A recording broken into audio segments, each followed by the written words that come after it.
राम, जय श्री कृष्ण, राधे राधे। बच्चन भाई राधे राधे, स्वागत आपका।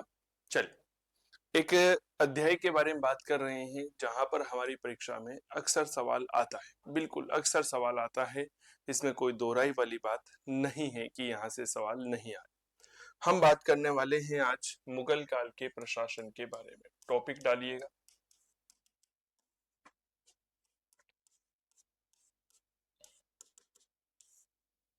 टॉपिक क्या है? मुगल कालीन प्रशासन। कभी कभी एक सरल सवाल आ जाता है यहाँ पर, और कभी कभी सवाल का जो डाटा होता है वो ऐसा होता है कि विद्यार्थी घन चक्कर बन करके हो जाता है। क्या ये बात क्लियर हो गई क्या? हाँ या ना का जवाब साझा करिएगा। प्रतिभा राधे राधे, स्वागत आपका, गुड मॉर्निंग। चलिए मेरे प्यारे साथियों, क्या मुगल कालीन प्रशासन मुगल भारत में आए तो क्या इन्होंने पूरी तरह से भारतीय प्रशासन को अपनाया क्या? ये पहला प्रश्न। दूसरा प्रश्न, इनके प्रशासन में क्या विदेशी तत्व थे क्या, यानी कि इस प्रशासन का स्वरूप कैसा था? प्रशासन में बादशाह की स्थिति कैसी थी? ठीक है। प्रशासन में जो शीर्ष नेतृत्व था वह कैसा था? प्रशासन में विभिन्न अधिकारी तंत्र जो है वह कैसा था? पता तो होना चाहिए आप लोगों को। प्रशासनिक विभाजन कैसा था? और प्रशासन में जो प्रांत थे वह किस तरह के थे? तो मूल मूल से हमें यह 6-7 बातें जो है इनके इर्द गिर्द लेकर के प्रशासन की चर्चा करनी। ठीक है। फॉर्मेशन कैसा था, स्वरूप कैसा था, बादशाह की क्या स्थिति थी, शीर्ष नेतृत्व जो है वह कैसा था। शीर्ष नेतृत्व का मतलब जिसे हम अंग्रेजी में शैडो कैबिनेट बोलते हैं, एक तरह से बादशाह के साथ काम करने वाला एक ऐसा मंत्रिमंडल जो सब कुछ होता है, माई बाप होता है, ईच एंड एवरीथिंग होता है। अधिकारी कैसे थे? क्योंकि अधिकारियों के माध्यम से ही शासन संचालित किया जा सकता है, उनके बिना कुछ भी चीज संभव नहीं है। प्रशासनिक विभाजन और फिर प्रांतों की बात करते हैं। भारत में मुगल आते हैं, मंगोल थे, तुर्क थे, सब कुछ थे, ईच एंड एवरीथिंग थे, विदेशी थे, है ना।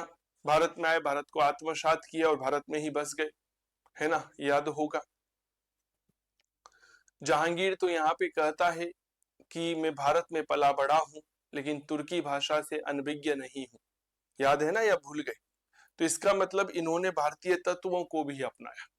इसीलिए कहा जाता है कि मुगल काल का प्रशासन अरबी, फारसी और भारतीय तत्वों का मिश्रण था। देसी भाषा में कहूं तो विदेशी और भारतीय का मिश्रण था। क्या ये बात क्लियर हो गई?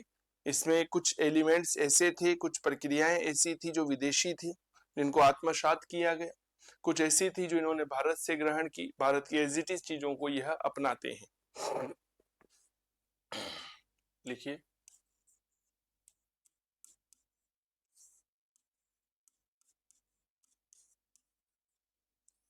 मुगल कालीन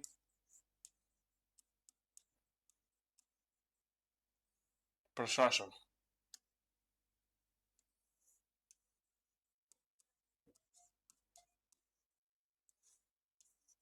भारतीय व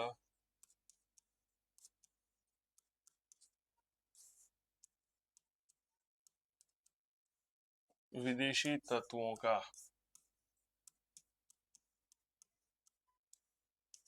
मिश्रण था।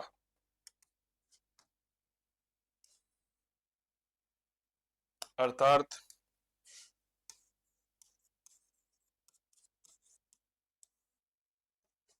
अर्थात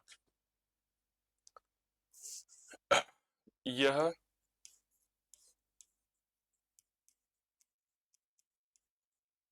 भारतीय, अरबी, फारसी।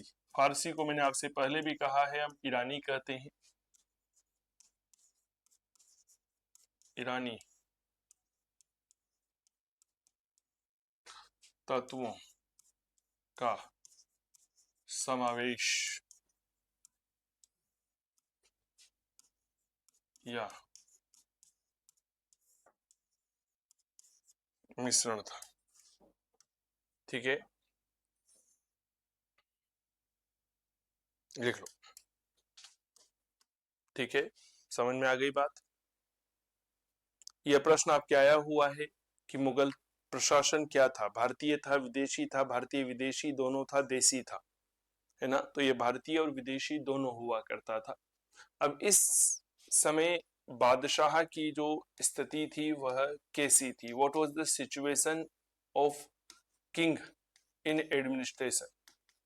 बादशाह की स्थिति कैसी, क्या यह लंपेट के समान था क्या, यानी कि क्या ये कुछ नहीं कर सकता था या ये बहुत कुछ कर सकता था। देखो, प्रशासन हम प्राचीन भारत से ही पढ़ते हुए आ रहे हैं। आप एक चीज नोटिस कर रहे होंगे कि राजा जो है वह सर्वे सर्वा है, राजा माई बाप है। क्या ये बात क्लियर हो गई। राजा जो है वह सब कुछ कर सकता है, उसके अलावा कोई कुछ नहीं कर सकता। और अकबर ने तो ऐसा जाल बिछाया कि वह धार्मिक मामलों का भी प्रधान बन गया था। याद होगा आप लोगों को, मजहर के माध्यम से, है ना। मजहर क्या था, एक ऐसा घोषणा पत्र था जिसने अकबर को धार्मिक मामलों का भी प्रधान बना दिया था। राजा यानी कि बादशाह जो है यह प्रशासनिक प्रमुख होता था, सर्वोच्च सेनापति होता था, सर्वोच्च न्यायाधीश होता था। इसके आदेश ही कानून होते थे। इसने जो कह दिया वही कानून है और उसे स्वीकार करना पड़ेगा। प्रशासनिक प्रमुख,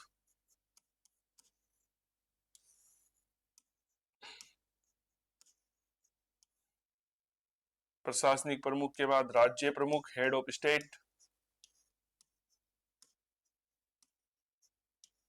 हेड ऑफ स्टेट, सर्वोच्च सेना का प्रमुख,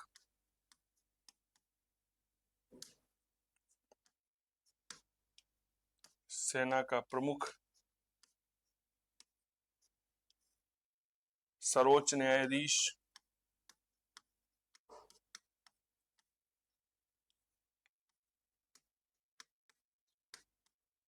न्यायाधीश,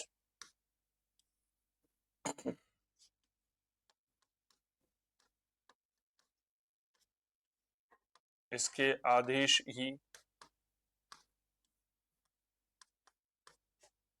कानून होते थे।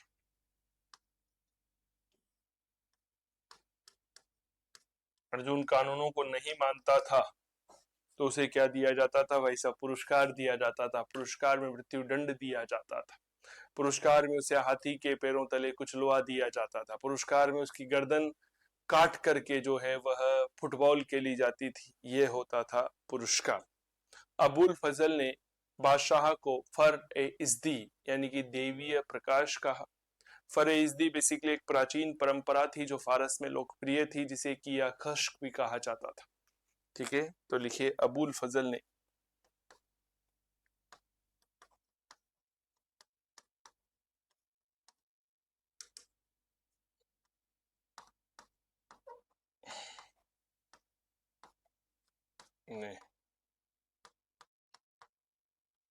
मुगल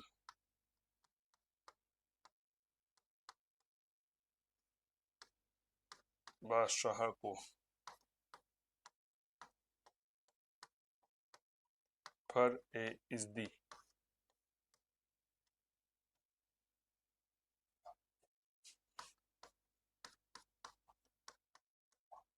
देवीय प्रकाश कहा।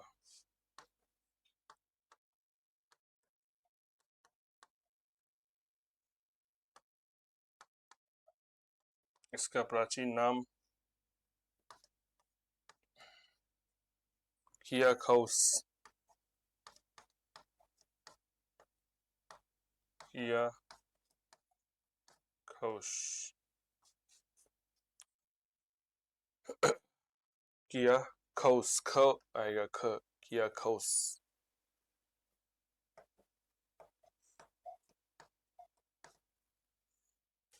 आपने पहले भी पढ़ा है कि यह मूल रूप से जो है वह सुहरावर्दी सिलसिले से प्रभावित है।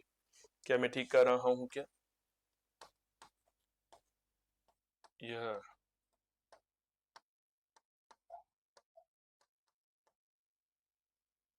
सुहरावर्दी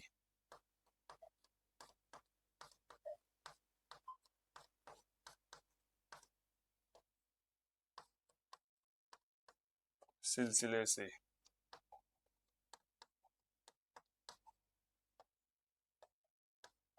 प्रभावित है, लिख लो।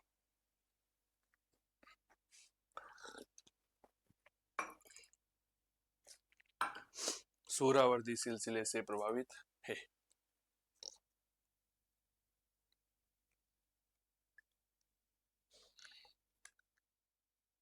सुहरावर्दी सिलसिले से प्रभावित है।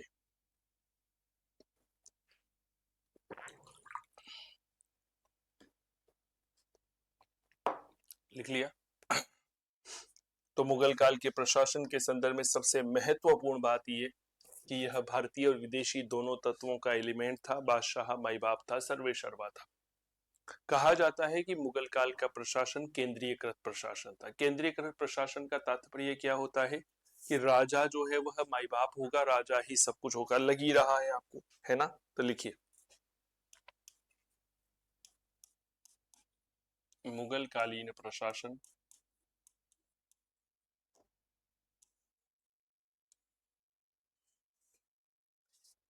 प्रशासन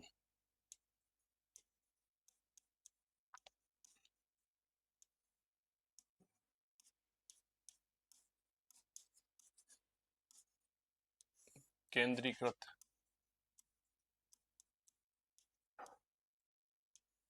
प्रशासन था। अब केंद्रीकृत यानी कि सेंट्रलाइज्ड प्रशासन को जानते हो ना? मुझे याद है जब बीए फर्स्ट ईयर में मेरे पास पब्लिक एडमिनिस्ट्रेशन था, पबेड था, तो उसमें केंद्रीय प्रशासन को पढ़ाया जाता था, बड़ा आनंद आता था। केंद्रीय प्रशासन का तात्पर्य होता है कि साहब राजा जो है वही सब कुछ है। अभी भारत में कैसा प्रशासन चल रहा है? केंद्रीकृत प्रशासन चल रहा है ना। आप अगर 15 साल पहले का कोई फोटो अखबार में देखेंगे भारत सरकार का कि भाई ये कोई उद्घाटन वगैरह करना है, तो उसमें राष्ट्रपति का फोटो भी आता था, प्रधानमंत्री का भी आता था और संबंधित विभाग के मंत्री का फोटो भी आता था। क्या मैं ठीक कर रहा हूँ क्या? लेकिन वर्तमान में केवल और केवल नरेंद्र मोदी जी का ही फोटो आता है। क्या ये बात क्लियर हो गई? यही केंद्रीयकृत प्रशासन की विशेषता है। हालांकि भारत में यह प्रैक्टिकल तौर पर नहीं है, केवल और केवल सिद्धांतवादी तौर पर कहा जा सकता है। ठीक है ना? आज नोटबंदी करनी है, मोदी जी। लोग नहीं तो वित्त मंत्री कहाँ गए भैया जी? क्या मैं ठीक कर रहा हूँ क्या? मान लीजिए लॉकडाउन की घोषणा करनी है, मोदी जी। क्यों भाई? गृह मंत्री कहाँ गए हमारे? किसी देश के कोई विमान वगैरह को देखना है, रफाल वगैरह को, तो मोदी जी। क्यों भाई? रक्षा मंत्री कहाँ गए हमारे? बुलेट ट्रेन का इसका उद्घाटन करना है, वंदे भारत का, मोदी जी झंडी लेकर के पहुंच जाते हैं। क्यों भाई? हमारे रेल मंत्री कहाँ गए? क्या मैं ठीक कर रहा हूँ क्या? हाँ या ना का जवाब दीजिए। कहीं पर कोई पुलिया का उद्घाटन करना है, मोदी जी। क्यों? सड़क परिवहन मंत्री कहाँ गए? कोई मील वगैरह का उद्घाटन करना है, उद्योग का उद्घाटन करना है, मोदी जी। क्यों भाई? हमारे उद्योग मंत्री कहाँ गए? सहकारिता मंत्री कहाँ गए? तो यह प्रायोगिक तौर पर नहीं है। प्रायोगिक तौर पर तो हमारी विकेंद्रीकृत ही है, लेकिन वैसे देखा जाए तो केंद्रीकृत हो गया हर काम में मोदी जी। क्या मैं ठीक कर रहा हूं क्या? हाँ या ना का जवाब दीजिए। क्यों? क्योंकि राजा सर्वे सर्वा है। मुगल काल में यही हुआ करता था। मान लीजिए यह राजा है, ठीक है, और यह इसके अधीन अधिकारी है, तो प्रशासन की सत्ता इस तरह से थी कि यह अधिकारी जो है यह पूरी तरह से राजा के ऊपर जिम्मेदार थे। क्या बात क्लियर हो गई? किसके लिए जिम्मेदार थे? राजा के लिए। और इन्होंने अपनी शक्तियों का जो पूरा ट्रांसफॉर्मेशन है वह राजा के लिए कर दिया था। ठीक है। अब केंद्रीय प्रशासन है तो स्वाभाविक बात है, मुगल काल में केंद्रीय प्रशासन होने के कारण कागज का प्रयोग ज्यादा होता था। ठीक है ना? इसीलिए मुगल प्रशासन को कागजी प्रशासन, दस्तावेज प्रशासन, पेपर एडमिनिस्ट्रेशन कहा जाता है। ये बात थोड़ा सा ध्यान रखना। क्या कहा जाता है? पेपर एडमिनिस्ट्रेशन कहा जाता है। ठीक है, क्योंकि उस समय आईपैड वगैरह नहीं हुआ करते थे कि भाई हाँ एक व्हाट्सएप खींच के फोटो खींच के भेज दिया ना, संभव ही नहीं है। ठीक है ना? तो ये लाइन थोड़ा सा ध्यान रखने योग्य होगी।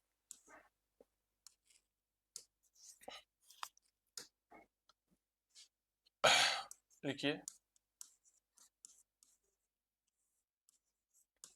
केंद्रीय प्रशासन होने के कारण, केंद्रीय प्रशासन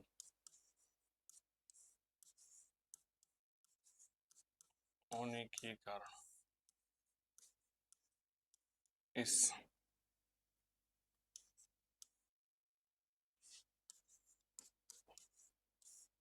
काल में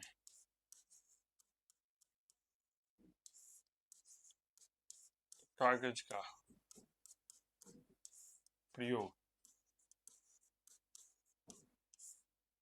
ज्यादा होता था।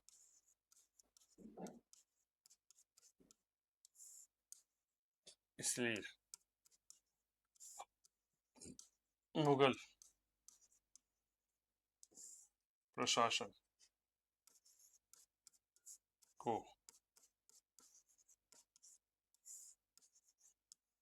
कागजी प्रशासन क्या कहा जाता है? कागजी प्रशासन कहा जाता है। ठीक है।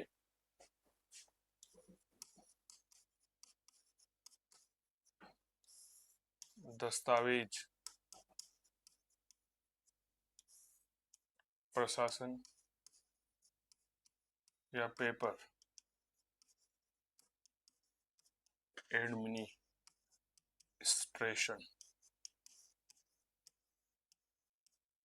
कहा गया। ठीक है। ये प्रश्न आपकी परीक्षा में आया हुआ है। ठीक है। मुगल काल को क्या कहते हैं? कागजी प्रशासन, दस्तावेज प्रशासन, पेपर एडमिनिस्ट्रेशन कहा गया है। क्लियर हो गई? क्यों? क्योंकि यहाँ पर कागज का प्रयोग जो है वह ज्यादा होता था। कुछ प्रमुख दस्तावेज, भाई अगर कुछ ऐसे दस्तावेज हैं जो हमारे लिए उपयोगी बनता है तो वो हमें पढ़ना चाहिए। जैसे पिछली बार एक प्रश्न पूछा गया था, स्याह हुजूर क्या होता है? स्याह हुजूर मूल रूप से दरबार की दिनचर्या है। क्या है? दरबार की दिनचर्या है। नंबर 1, स्याह हुजूर, ये क्या है? ये है दरबार की दिनचर्या। ठीक है। दरबार की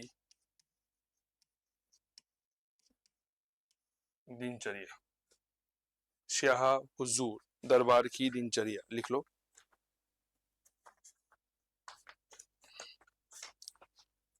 दरबार की दिनचर्या, स्याह हुजूर। ठीक है। दरबार की दिनचर्या, ये प्रश्न आपकी परीक्षा में आया हुआ है, याद रखना। ठीक है। तालिका, ये होता है संक्षिप्त या संक्षिप्तीकरण जिसे पल्लवन कहा जाता है। लिखिए तालिका। कोई भी जो बात है उसको किस तरह से संक्षिप्त किया जा सकता है? शॉर्ट में किया जा सकता है, संक्षिप्त। क्योंकि जब आप प्रशासनिक अधिकारी बनते हैं और आप ट्रेनिंग के लिए जाते हैं, चाहे वो लबासना जाए चाहे ओटीएस जाए, तो वहां पर आपको इस तरह से शॉर्ट करना सिखाया जाता है। क्या ये बात क्लियर हो गई क्या? हाँ या ना का जवाब दीजिए। एक शब्द आता है याददाश्त, ये होता है ज्ञापन।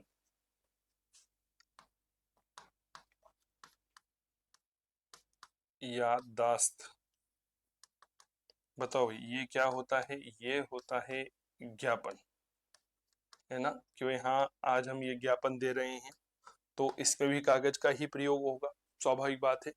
एक होता है पट्टा। पट्टा क्या होता है? भूमि अधिकारियों का मालिकाना हक। हम देखते हैं ना, पट्टा दिए, मिल गया भाई साहब जमीन का है।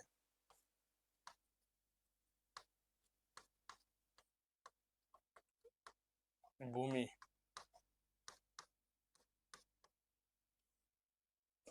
अधिकारों का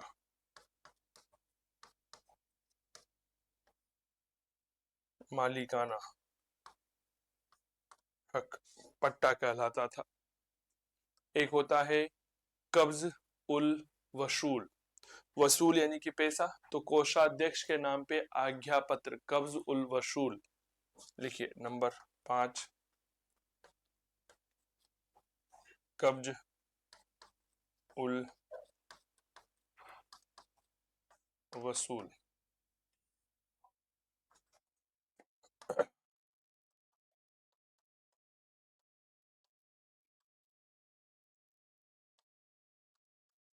अध्यक्ष के नाम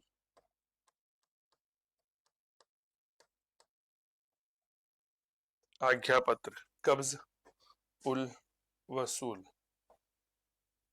कब्ज उल वसूल कोषाध्यक्ष के नाम आज्ञा पत्र, लिख लिया।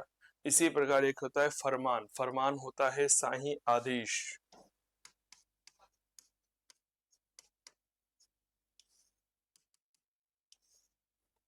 फरमान शाही आदेश। भैया ये फरमान लिखा है, रहमान मलिक नहीं लिखा है मैंने, धुरंधर वाला, गलती मत कर देना। एक तो पता चले आप फरमान की जगह रहमान मलिक लिख लो ना, वो नहीं है। एक होता है निशान, किसी शहजादे द्वारा दिया जाने वाला आदेश, है ना। तो फरमान शाही आदेश, एक होता है निशान,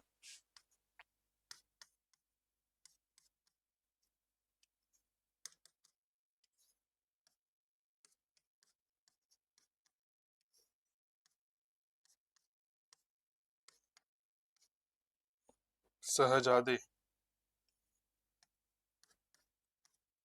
द्वारा दिया जाने वाला आदेश, लिख लो। किसी शहजादे द्वारा दिया जाने वाला आदेश।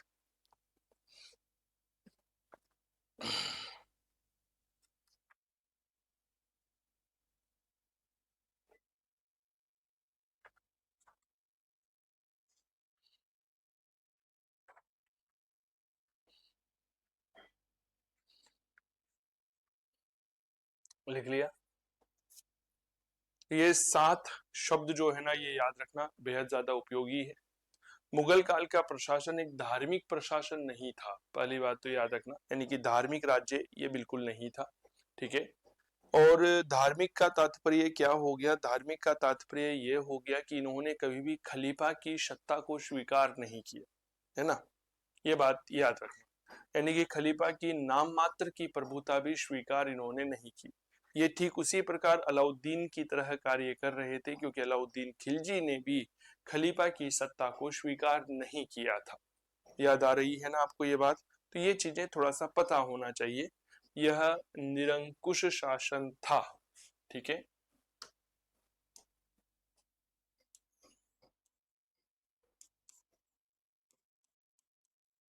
मुगल प्रशासन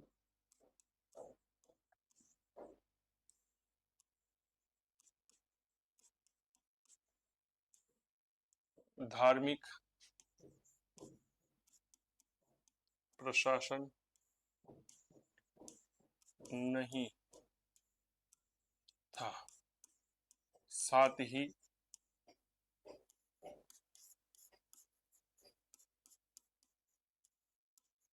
मुगल राज्य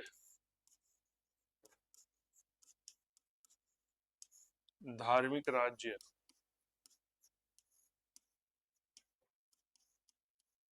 नहीं था, नहीं था, अर्थात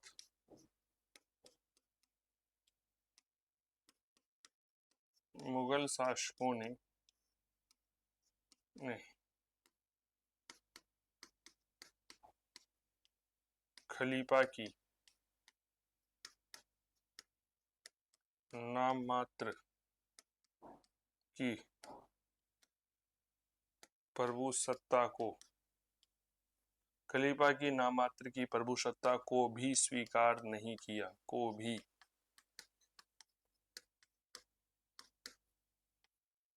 स्वीकार नहीं किया, यानी कि खलीफा को अर्थात नहीं किया, या खलीफा का प्रशासन में हस्तक्षेप स्वीकार नहीं किया। खलीफा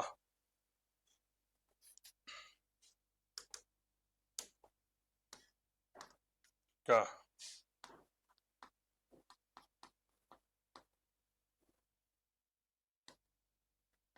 प्रशासन में हस्तक्षेप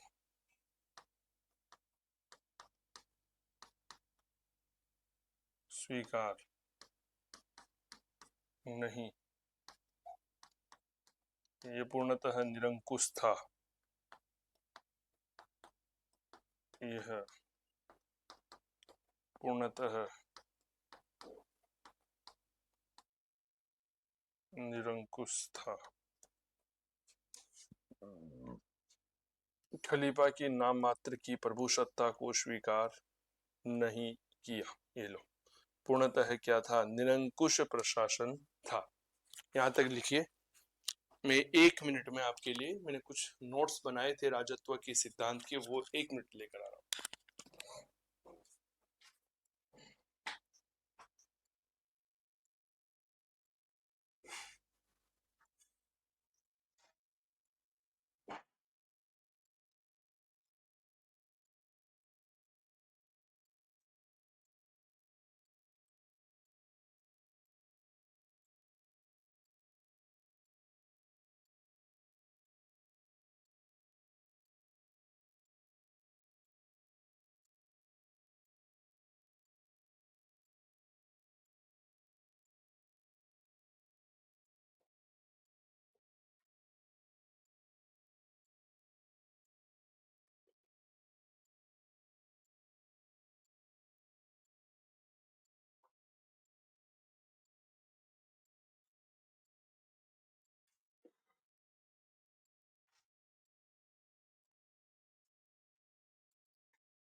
कल बेसिकली रात को क्या है ना, मैं 2-2:30 बजे तक पढ़ रहा था, ठीक है ना?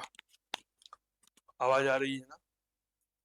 तो मैंने मुगल काल के किंगशिप थ्योरी जो होती है, हमारी राजत्व की व्यवस्था जो होती है, उसके संदर्भ में 2-3 बातें जो लिखी थी मैंने कहा मैं मेरे बच्चों को बताऊंगा।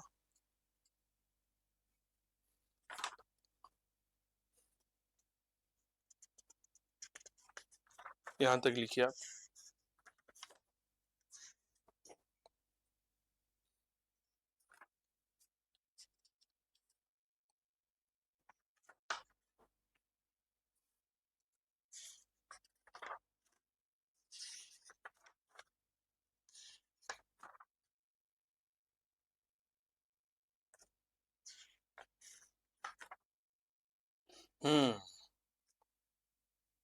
ये रहा।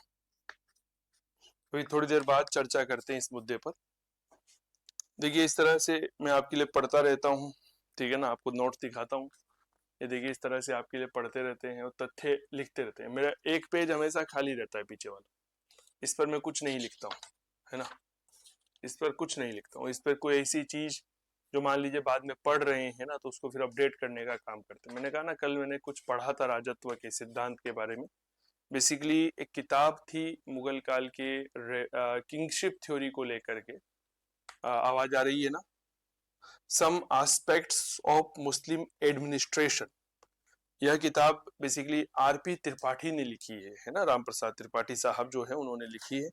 मैं यही सोच रहा था, मैंने कहा कहीं तो लिखा था मैंने, है ना? मैं इतिहास विषय में प्रयास करता हूँ, माँ सरस्वती का आशीर्वाद है कि हमेशा अपडेट रहने की कोशिश करता हूँ, है ना? मैं कभी रजिस्टर वगैरह में नहीं लिखता हूँ, मैं पेजेस में लिखता हूँ। और पेजेस में लिखने के बाद फिर उसको इस तरह से क्लिप कर लेता हूँ। क्लिप करने से ये होता है कि मान लीजिए कोई ऐसी बात है जो मुझे आप लोगों को बतानी है या लिखनी है, अपडेट करना है, तो उसको बहुत आसानी से अपडेट किया जा सकता है, ठीक है ना?